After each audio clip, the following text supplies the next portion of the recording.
The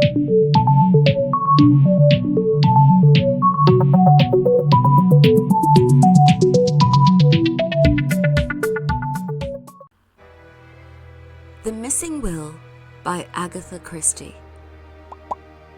Recorded by Audiobooks TV. Read by Maria Crayson. The problem presented to us by Miss Violet Marsh made rather a pleasant change from our usual routine work. Poirot had received a brisk and businesslike note from the lady asking for an appointment, and he had replied, asking her to call upon him at 11 o'clock the following day. She arrived punctually, a tall, handsome young woman, plainly but neatly dressed, with an assured and businesslike manner. Clearly, a young woman who meant to get on in the world. I am not a great admirer of the so-called new woman myself, and in spite of her good looks, I was not particularly prepossessed in her favour. "My business is of a somewhat unusual nature, Monsieur Poirot," she began, after she had accepted a chair. "I had better begin at the beginning and tell you the whole story." "If you please, mademoiselle." "I am an orphan.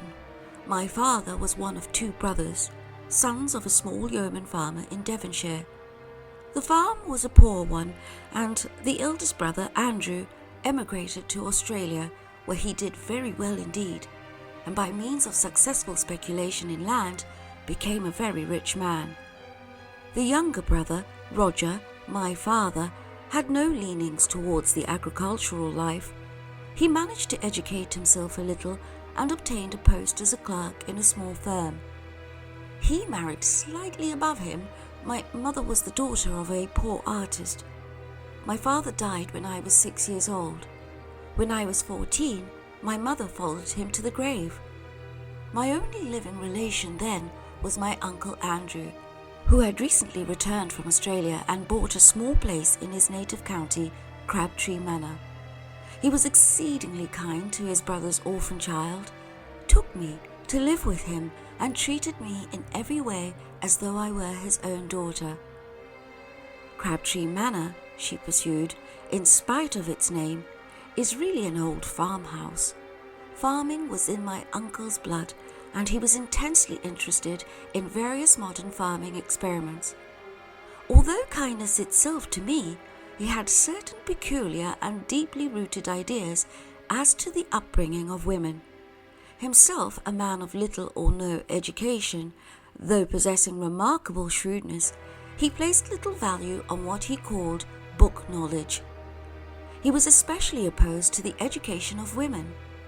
In his opinion, girls should learn practical housework and dairy work, be useful about the home, and have as little to do with book learning as possible. He proposed to bring me up on these lines, to my bitter disappointment. I rebelled frankly.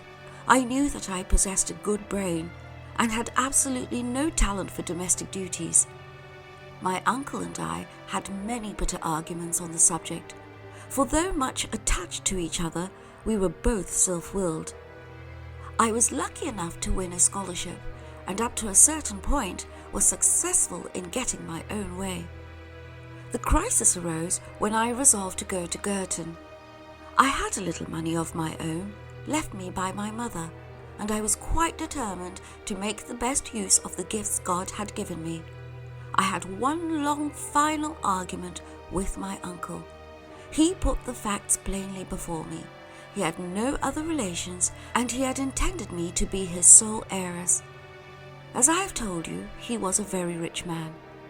If I persisted in these newfangled notions of mine, however, I need look for nothing from him. I remained polite but firm.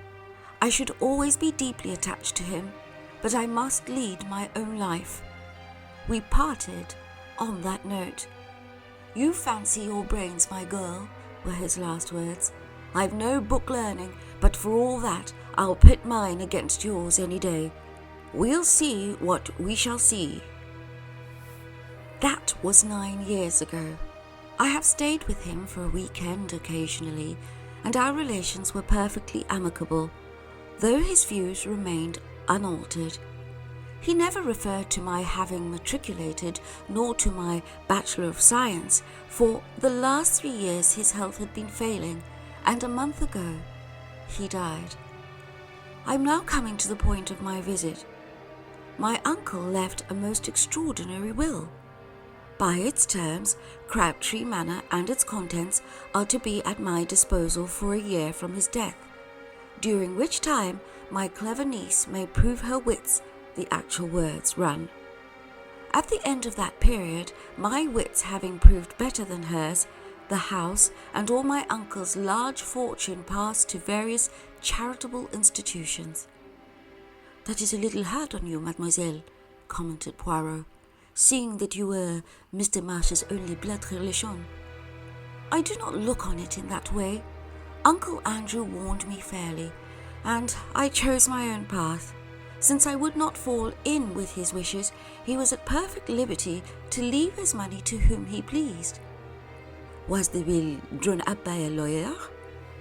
"No, it was written on a printed will form and witnessed by the man and his wife who lived in the house and looked after my uncle." "There might be a possibility of upsetting such a will." "I would not even attempt to do such a thing." "You regard it then as a sporting challenge on the part of your uncle?" "That is exactly how I look upon it." "It bears that interpretation, certainly," said Poirot thoughtfully. "Somewhere in this rambling old manor house, your uncle has concealed either a sum of money in notes or possibly a second will, and has given you a year in which to exercise your ingenuity to find it." "Exactly, Monsieur Poirot, and I am paying you the compliment of assuming that your ingenuity will be greater than mine." "But that is very charming of you. My griselles are at your disposal. You have made no search for yourself?" "Only a cursory one, but I have too much respect for my uncle's undoubted abilities to fancy that the task will be an easy one." "Have you the will or a copy of it with you?" Miss March handed a document across the table. Poirot ran through it, nodding to himself. "Made 3 years ago, dated March 25, and the time is given also, 11 a.m. That is very suggestive. It narrows the field of search. Assuredly, it is another will we will have to seek for. A will made even half an hour later would upset this. Ah bien, mademoiselle, it is a problem charming and ingenious that you have presented to me here. I shall have all the pleasure in the world in solving it for you. Granted that your uncle was a man of ability, his griselles cannot have been of the quality of Hercule Poirot." Really, Poirot's vanity is blatant. "Fortunately, I have nothing of moment on hand at the minute. Hastings and I will go down to Crabtree Manor tonight. The man and wife who attended on your uncle are still there, I presume?" "Yes, their name is Baker." The following morning saw us started on the hunt proper. We arrived late the night before. Mr. and Mrs. Baker, having received a telegram from Miss Marsh, were expecting us. They were a pleasant couple, the man gnarled and pink-cheeked like a shriveled pippin, and his wife a woman of vast proportions and true Devonshire calm. Tired with our journey, including an 8-mile drive from the station, we had retired at once to bed after a supper of roast chicken, apple pie, and Devonshire cream. We had now disposed of an excellent breakfast and were sitting in a small panelled room, which had been the late Mr. Marsh's study and living room. A roll-top desk stuffed with papers, all neatly docketed, stood against the wall, and a big leather armchair showed plainly that it had been its owner's constant resting place. A big chintz-covered settee ran along the opposite wall, and the deep, low window seats were covered with the same faded chintz of an old-fashioned pattern. "Ah, bien, mon ami," said Poirot, lighting one of his tiny cigarettes. "We must map out our plan of campaign.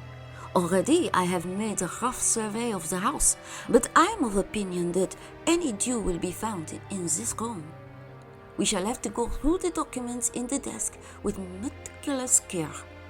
Naturally, I do not expect to find a will among them, but it is likely that some apparently innocent paper may conceal the clue to its hiding place. But first, we must have a little information. Ring the bell, I pray of you. I did so. While we were waiting for it to be answered, Poirot walked up and down, looking about him approvingly. A man of method, this Mr. Marsh. See how neatly the packet of papers are docketed, and the key to each drawer has its ivory label. So has the key of the china cabinet on the wall. And see with what precision the china within is arranged. It rejoices the heart. Nothing here offends the eye. He came to an abrupt pause as his eye was caught by the key of the desk itself, to which a dirty envelope was affixed. Poirot frowned at it and withdrew it from the lock. On it were scrawled the words, "Key of roll-top desk," in a crabbed handwriting quite unlike the neat superscriptures of the other keys. "An alien note," said Poirot, frowning. "I could swear that here we have no longer the personality of Mr. Marsh. But who else has been in this house? Only Miss Marsh, and she, if I mistake not, is also a young lady of method and order." Baker came in answer to the bell. "Will you fetch Madame your wife and answer a few questions?" Baker departed, and in a few moments returned with Mrs. Baker, wiping her hands on her apron and beaming all over her face. In a few clear words, Poirot set forth the object of his mission. The Bakers were immediately sympathetic. "Us don't want to see Miss Violet done out of what's hers," declared the woman. "Cruel hard. 'Twould be for hospitals to get it all." Poirot proceeded with his questions. Yes, Mr. and Mrs. Baker remembered perfectly witnessing the will. Baker had previously been sent into the neighbouring town to get 2 printed will forms. "Two?" said Poirot sharply.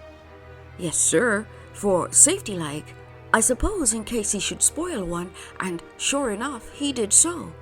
Us had signed the one." "What time of day was that?" Baker scratched his head, but his wife was quicker. "Why, to be sure, I'd just put the milk on for the cocoa at 11. Don't you remember? It had boiled all over the stove when us got back to the kitchen." "And afterward?" "'Twould be about an hour later. Us had to go in again. 'I've made a mistake,' says old master. 'Had to tear the whole thing up. I'll trouble you to sign again.' And us did. And afterward, master gave us a tidy sum of money each. 'I've left you nothing in my will,' says he, 'but each year I live, you'll have this to be a nest egg when I'm gone.' And sure enough, so we did." Poirot reflected. "After you had signed the second time, what did Mr. Marsh do you know?" "Went out to the village to pay tradesmen's books."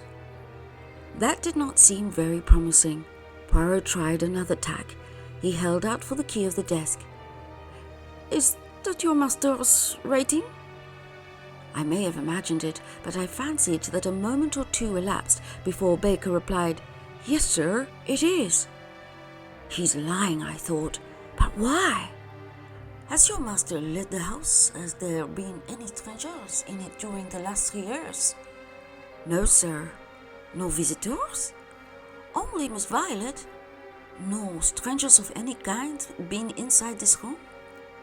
"No, sir." "You forgot the workmen, Jim," his wife reminded him. "Workmen?" Poirot wheeled around on her. "What workmen?" The woman explained that about 2 years ago, workmen had been in the house to do certain repairs. She was quite vague as to what the repairs were. Her view seemed to be that the whole thing was a fad of her master's and quite unnecessary. Part of the time of the workmen had been in the study, but what they had done there she could not say, as her master had not let either of them into the room while the work was in progress. Unfortunately, they could not remember the name of the firm employed, beyond the fact that it was a Plymouth one. "We progress, Hastings," said Poirot, rubbing his hands as the bakers left the room. "Clearly, he made a second will, and then had the workmen from Plymouth in to make a suitable hiding place. Instead of wasting time taking up the floor and tapping the walls, we will go to Plymouth." With little trouble, we were able to get the information we wanted, and after 1 or 2 essays, we found the firm employed by Mr. Marsh. Their employees had all been with them many years, and it was easy to find the 2 men who had worked under Mr. Marsh's orders. They remembered the job perfectly. Among various other minor jobs, they had taken up one of the bricks of the old-fashioned fireplace, made a cavity beneath, and so cut the brick that it was impossible to see the joint. By pressing on the second brick from the end, the whole thing was raised. It had been quite a complicated piece of work, and the old gentleman had been very fussy about it. Our informant was a man called Cogan, a big, gaunt man with grizzled moustache. He seemed an intelligent fellow. We returned to Crabtree Manor in high spirits, and locking the study door, proceeded to put our newly acquired knowledge into effect.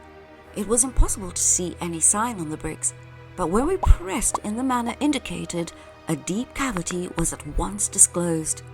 Eagerly, Poirot plunged in his hand. Suddenly, his face fell from complacent elation to consternation. All he held was a charred fragment of stiff paper, but for it, the cavity was empty. "Sacre!" cried Poirot angrily. "Someone has been here before us." We examined the scrap of paper anxiously. Clearly, it was a fragment of what we sought. A portion of Baker's signature remained, but no indication of what the terms of the will had been.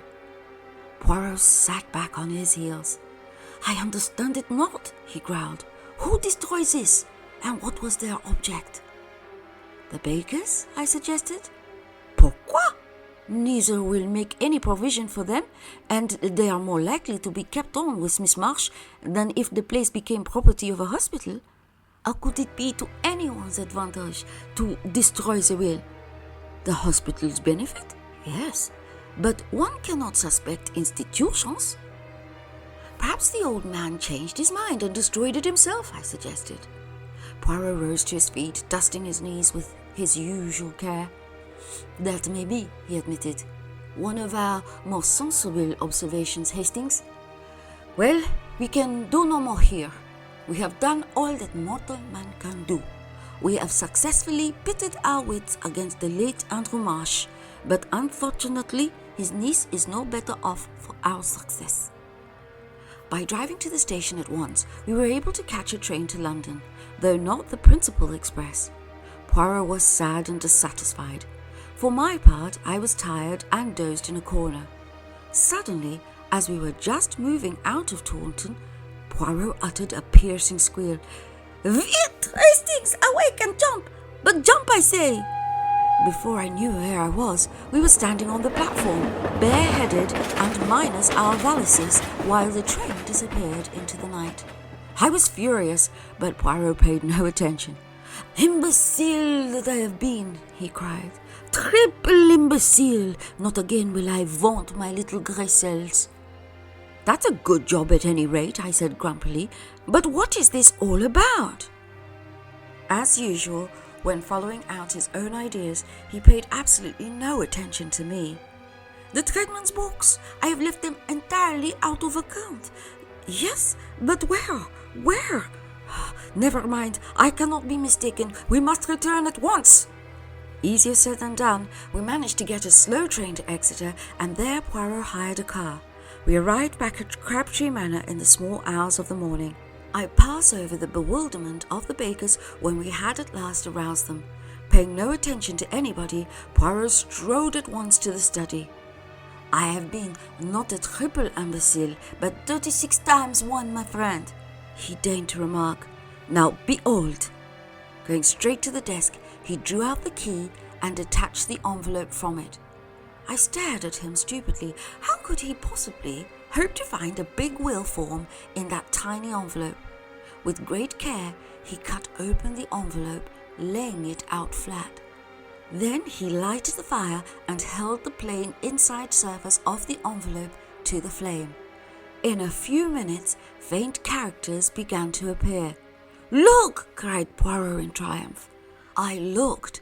There were just a few lines of faint writing stating briefly that he left everything to his niece, Violet Marsh. It was dated March 25, 12:30 p.m. and witnessed by Albert Pike, confectioner, and Jessie Pike, married woman. "But is it legal?" I gasped. "As far as I know, there is no law against writing your will in a blend of disappearing and sympathetic ink. The intention of the testator is clear, and the beneficiary is his only living relation. But the cleverness of him, he foresaw every step that a searcher would take, that I, miserable imbecile, took. He gets 2 will forms, makes the servant sign twice, then sallies out with his will written on the inside of a dirty envelope, and a fountain pen containing his little ink mixture. On some excuse, he gets the confectioner and his wife to sign their names under his own signature. Then he ties it to the key of his desk and chuckles to himself. If his niece sees through this little ruse, she will have justified her choice of life and elaborate education and be thoroughly welcome to his money." "She didn't see through it, did she?" I said slowly. "It seems rather unfair. The old man really won." "But no, Hastings, it is your wits that go astray. Miss Marsh proved the astuteness of her wits and the value of her higher education for women by at once putting the matter in my hands. Always employ the expert. She has amply proved her right to the money. I very much wonder what old Andrew Marsh would have thought."